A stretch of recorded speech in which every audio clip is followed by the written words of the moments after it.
Hey, my name is King, and welcome to a special episode of the Otaku Experience. In this episode, we're actually not going to be talking about any news at all regarding the anime or the manga industry and community. We're just going to be celebrating the year that was 2023 in one of the best ways that we know how, a top 10 list.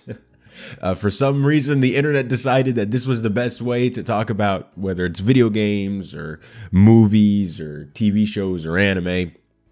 This is the way that we've decided as a species to do this, a top 10 list. And so I've gathered mine. Now, a quick disclaimer. There are going to be shows that you are going to say, where is this show? Shows maybe like Spy X Family Season 2. Shows like Vinland Saga. Shows that, I know there's other ones that I'm not thinking off the top of my head. Those shows, I actually just did not end up watching or finishing to the point where I can't talk about it. For some reason or another, this was like the worst year for me ever since I've been an anime fan of actually watching anime. I did not watch that many shows this year, and I definitely didn't finish that many shows this year. But I still have enough to create a list that I'm decently happy with. I thought about making this a top 5 list, but there were enough shows in here where I was like, I really enjoyed that one enough to the point where I could put this on a top 10 list. And so here's that, but just a disclaimer that is what this is. And then on Sunday's episode of the Otaku Experience, it will be the last day of 2023.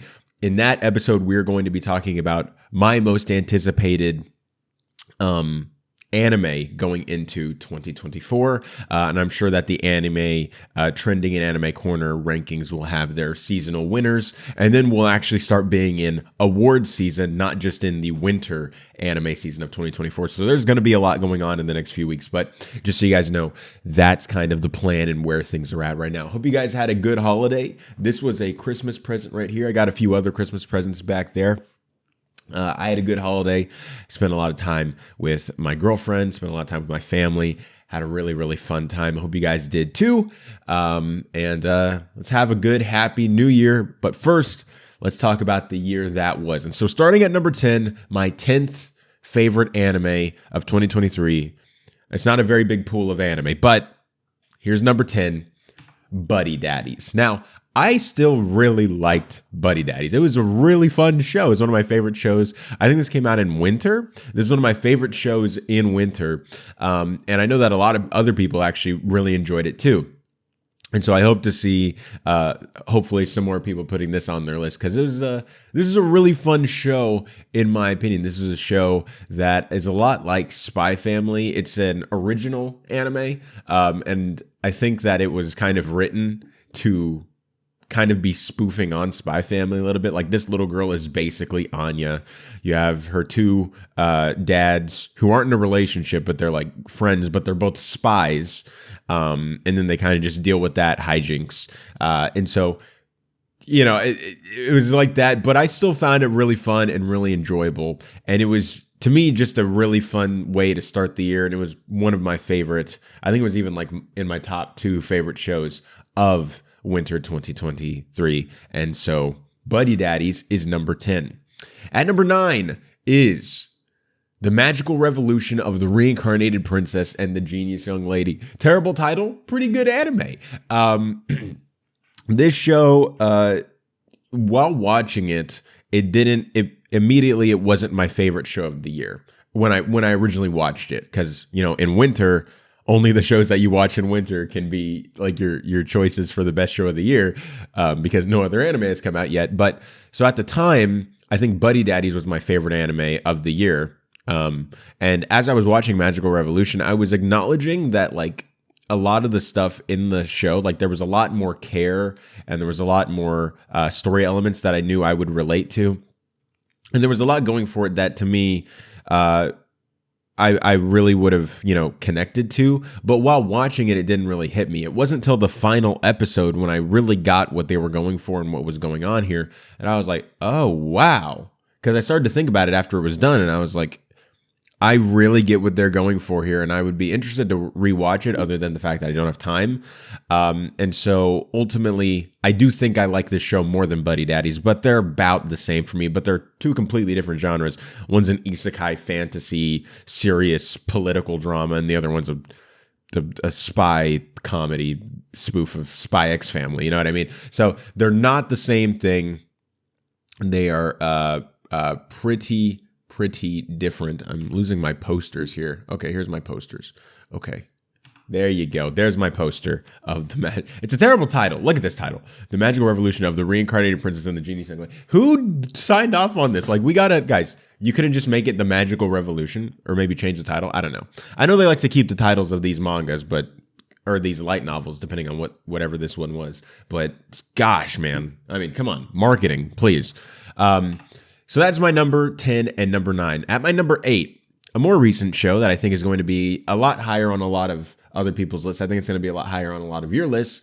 But for me, I've never been a huge fan of this franchise. I've always enjoyed it, but I've never been the biggest fan. And that is Jujutsu Kaisen. So Jujutsu Kaisen Season 2 is at my number 8 spot. 8. I almost said 7. At my number 8 spot.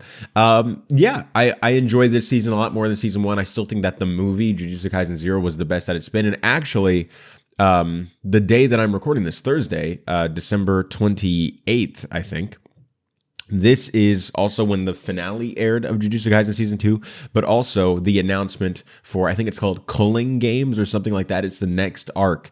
I saw the announcement this morning when I woke up, and I thought it was like a video game. I thought it was a mobile game. Like, I was like, oh, it's a Jujutsu Kaisen game, skip. And then I saw people talking about it. I was like, oh, that's the name of the arc that's coming up. I was like, I don't care about the mobile game. So Jujutsu Kaisen Season 3 is, of course, on its way. So cool, because it's a good show, really high quality show, but bad because we know how MAPPA treats their animators. But if we take that out of it, they still delivered an amazing product, just in terms of the technological aspects of this, the animation, the sound design, the music, all of those areas were just fantastic. It's just the behind the scenes problems that I think really are what sour the taste of this season in people's mouths. And so hopefully MAPPA can, fix that. But, after the Chainsaw Man movie being announced, I don't think that's going to be the case. So we'll be praying for them. Going to my number 7, we have Link Click Season 2. So Link Click Season 1 came out, I think, back in 2021. May have even been 2020. And it was I think it was in my top 3 favorite shows of that year. I could be wrong. But I think it was. And this season, I think, was just about as good. Maybe a little bit less as good because, the first season was a lot of you kind of trying to figure out what everything was. You were trying to figure out what was going on. You're getting introduced to these new concepts, to these characters, to this world. It's just really, really vibe inducing anime. Like, you're just chilling as you watch it. Like, lo-fi and stuff is playing under like every scene, and they're just like having the most chillax conversation. Like, no one's stressed in this show. I mean, until like they're about to get murdered, then they're stressed. But people will just be having conversations. They'll be lo-fi in the back, and they'll just be like having a normal conversation. You're just like, this is nice. This is what life is about. And this season had was a lot more serious and had a lot more stakes going on than the first season did because of the nature of what happens at the end of the first season. I'm not going to tell you guys in case you haven't seen Link Click, because I know a lot of people still have not watched Link Click because it is actually a donghua, which is a Chinese anime, and people don't want to watch that because they're like Japanese only. Come on, guys. It's a good show. Check it out. Really good. Number 7, I think, on my list. I'm losing count of these shows. Yeah, number 7 on my list, Link Click Season 2. At number 6 is Ark Knight Season 2. This was the sequel to my anime of the year last year. Ark Knight's Prelude to Dawn was my anime of the year in 2022. And 2023, this is now my number 6 favorite anime of the shows that I've seen. Once again, I've not seen a lot of shows this year, but out of the shows that I did watch, this is number 6. And kind of like with the Magical Revolution, this show, just flat out, this season is just not as good as the first season. but I still really like the atmosphere. I can tell that there may have been like a kick in the budget a little bit. I think that they spent a lot less on making it, but luckily they have really capable people making it, because those people know how to stretch out these budgets. Also, they make most of their money with the mobile game too, so they don't even really rely on the anime actually making money. If anything, for them, the anime is just an ad for the game, and so they're fine either way, because they're making all their money over there because it's a gacha game. But like with the Magical Revolution, this show was, it was a show that while I was watching it, I was like, a lot of this is cool, but it's not really hitting me. And then once again, like with the Magical Revolution, once I got to the final episode, things kind of clicked for me, and I had this greater appreciation for what happened overall. Like some of the twists that are revealed in the final episode, some of the character moments, probably like 6 episodes in, I was like, why is this called Perish in Frost? Frost Nova showed up maybe twice. And then, she's in like the last 3 episodes as like one of the defining characters. And like a lot of what's happening in those episodes are about her and revolving around her.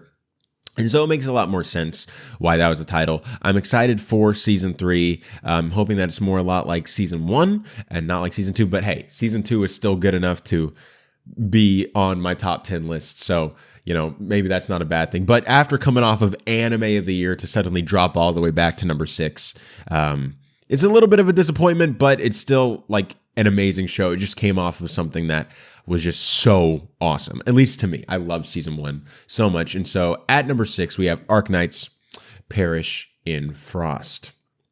At number 5, we have Mobile Suit Gundam: The Witch from Mercury Season 2. So this was a sequel to Mobile Suit Gundam: The Witch from Mercury Season 1 that came out in fall of last year, a show that I actually did not really care that much for. The first episode of Mobile Suit Gundam: The Witch from Mercury Season 1 was my favorite episode of anime in 2022, and it still is. But it was the show that happened after that where I started seeing the Gundam subplot. I started seeing a lot more school elements than I originally thought there were going to be in it.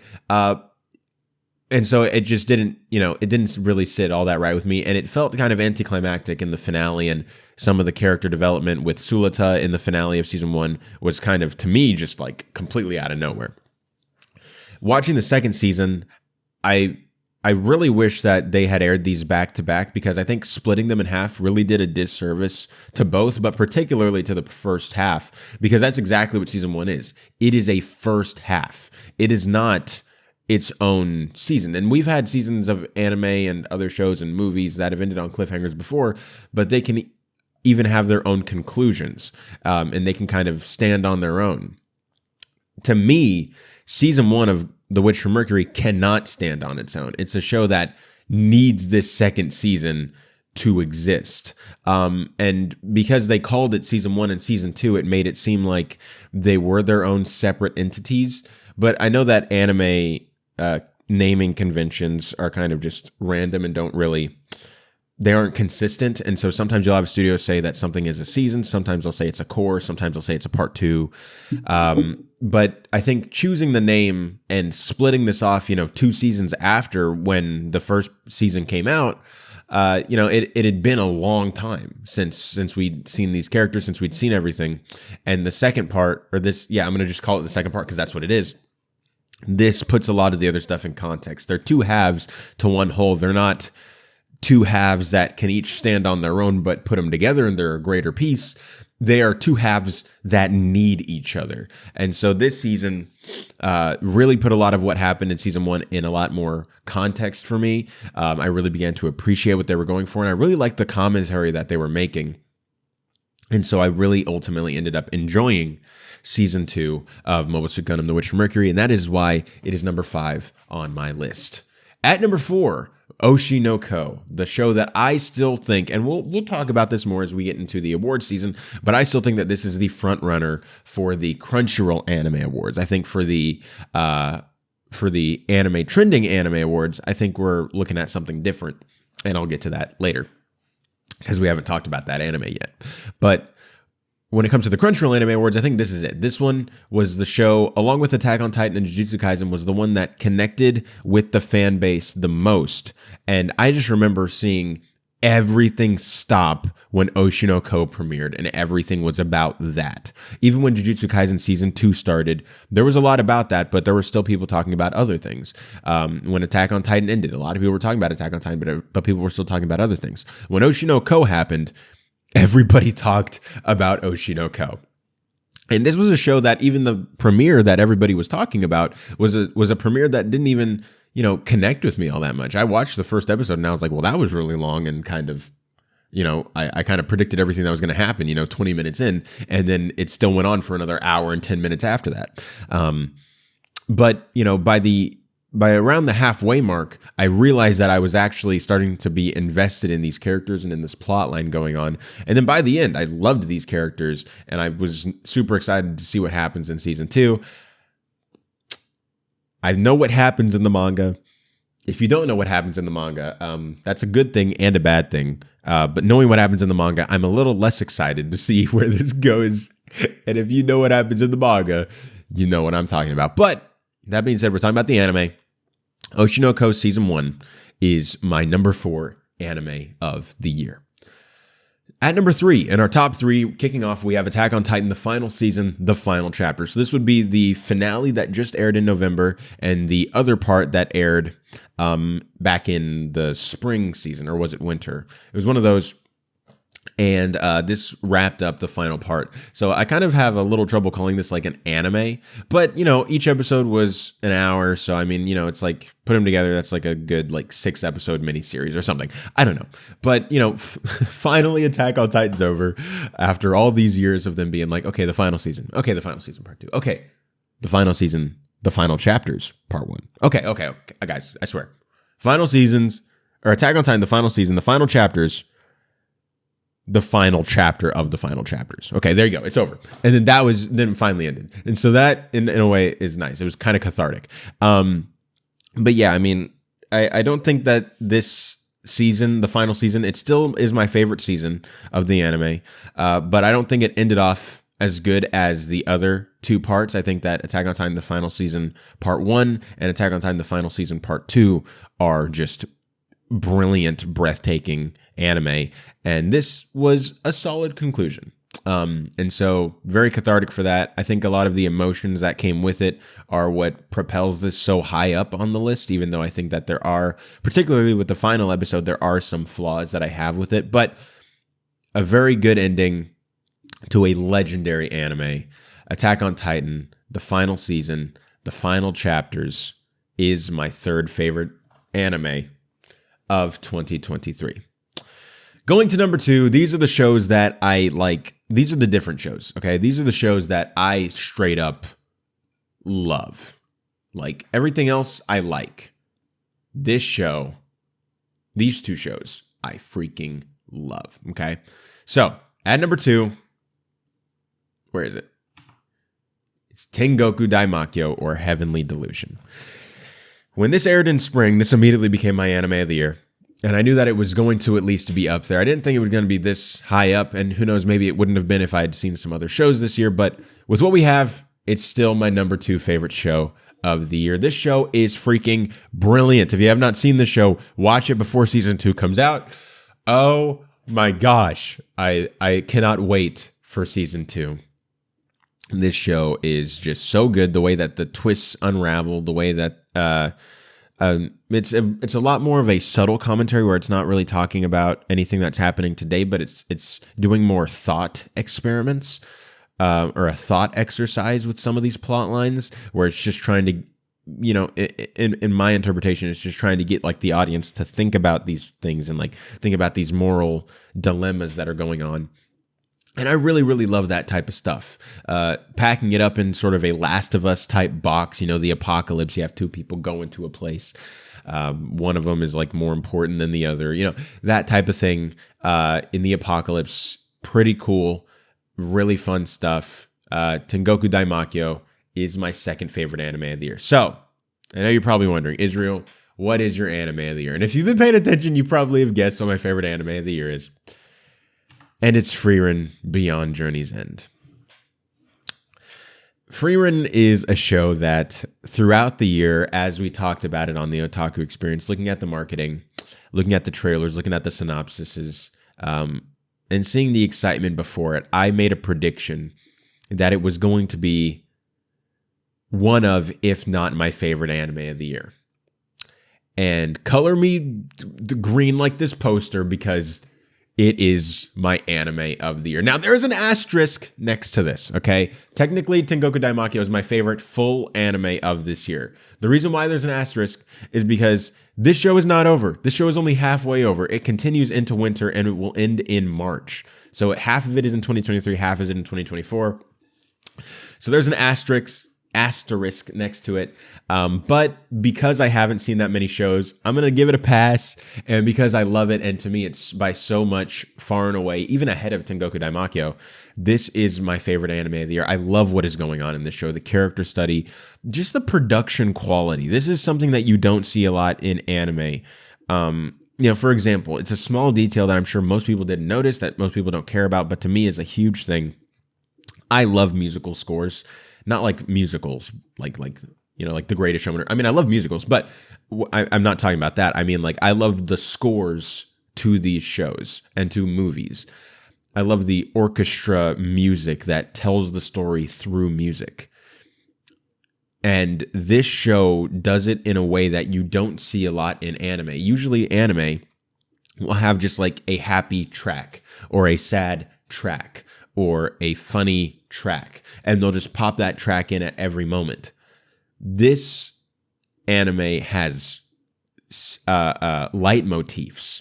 This has scores that are designed for the scene that they're in, because you can tell based on the way the action starts up. You can tell based on the way that the scenes are cut. Like the music will go based on the way the frames are used. It is so intentional, and that's just an example of the way that there is so much care and love put into every single aspect of this show, and it's brilliant. It may not be perfect, because I don't think any show really is perfect. I think that maybe is 1 in a million, but this is like, for an anime on this size, on this scale, adapting something that is as beloved and popular as it is. This is as close as you can get to perfect.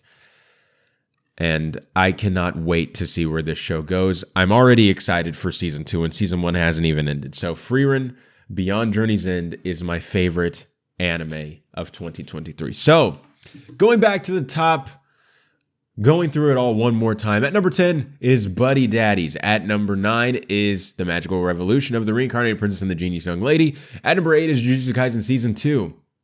At number 7 is Link Click Season 2. At number 6 is Ark Knight's Perish in Frost. At number 5 is Mobile Suit Gundam The Witch from Mercury Season 2. At number 4 is Oshinoko. At number 3 is Attack on Titan, the final season, the final chapters. At number 2 is Tengoku Daimakyo. And my anime of the year is Frieren Beyond Journey's End.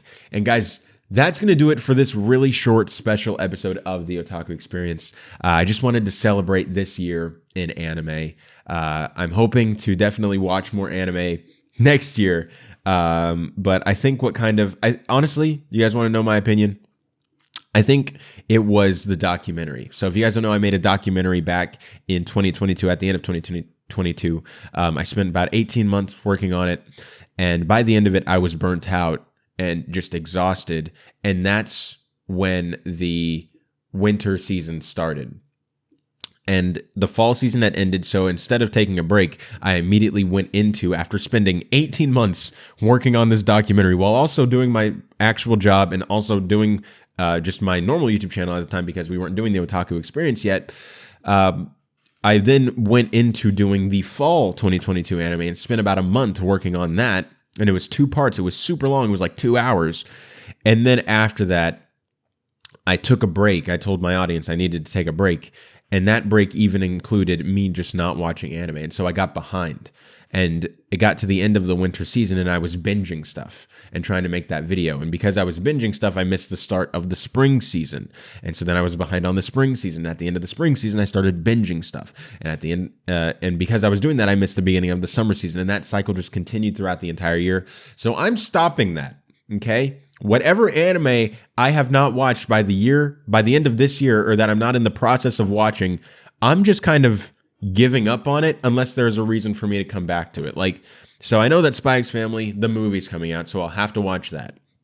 I know that Vinland Saga is one of the best reviewed anime, so if I'm assuming it's going to get nominated for a ton of awards, so I'm definitely going to watch that. But they're like seasonal shows. Like if I go to the seasonal list here, just to see what's going on, of fall 2023. Okay, so we can see this. So The Rising of Shield Hero, I'll probably watch when season 2 or season 4 comes out. Dr. Stone New World, I'm probably just not going to watch Dr. Stone. I don't know how I'm going to do with the Apothecary Diaries. I know it's continuing, but I don't know how that's going to play out.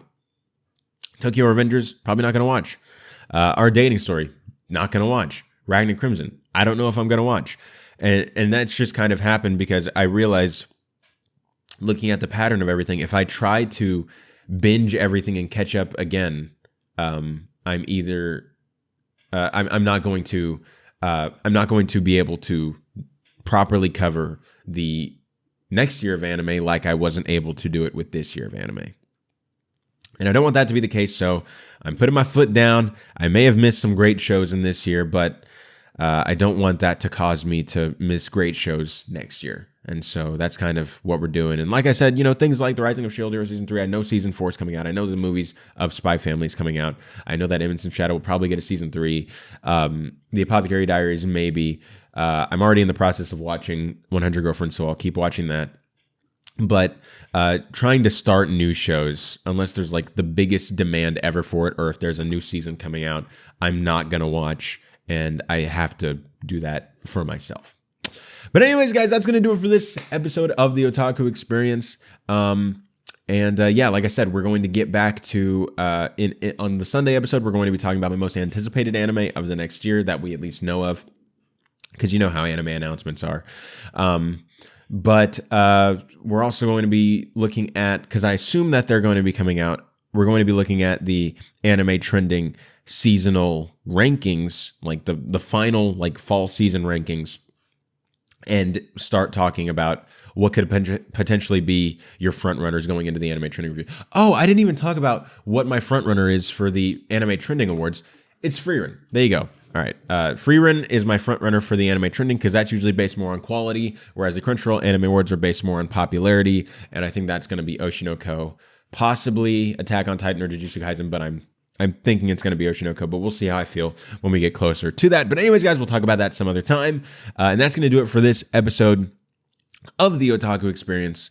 I wanted to thank you guys so much for watching. And hey, if you want to keep up with me outside of this show, because I'm not going to keep getting behind on shows. I'm actually going to be covering 2024 anime. You can finally now subscribe to me on my main YouTube channel at Kingtanic. We're actually almost at 900 subscribers, so if you guys want to do that before the end of the year, that'd be great.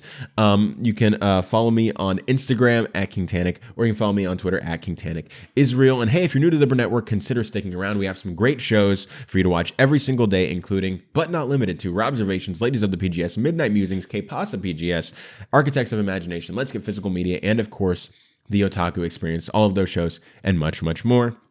And with all that being said, guys, this episode comes to a close. I will see you all on Sunday.